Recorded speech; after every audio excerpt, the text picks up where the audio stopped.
আজকের আবার আপডেট নিয়ে আসলাম। এই আমাদের ছাগল ঘাস খাচ্ছে। আমি তো ওদিনকাও একবার একটা ভিডিওতে বললাম যে ছাগলের ঘাসটা হলো অতি ইম্পর্টেন্ট, জরুরি। যে ঘাস না থাকলে কিন্তু ছাগল পালা আপনার খামারিতে কোনো একবার লস হবে। যে ঘাসটা আপনার থাকতেই হবে, মানে ঘাস সবসময় থাকতে হবে। আমার এই মাঠ ছাড়াও আর একটা মাঠ আছে ওই পাশে আবার নিয়ে যায়। এই পাশে আবার এখানে খাওয়াইতেছে, আবার ওই পাশে কয়দিন পরে আবার নিয়ে যাবে।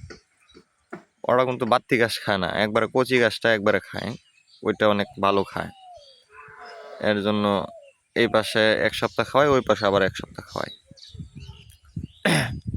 তে সব ছাগল এখানে নিয়ে আসছি। এইখানে কিছু দেখা যায়, আবার ইটের ওই পাশে আবার এই পাশে আছে আবার কিছু ছাগল ওইদিকে খাইতেছে। আবার বিটারও নিয়ে আসছি, বিটারও আজকে ঠান্ডা আছে, সমস্যা নাই।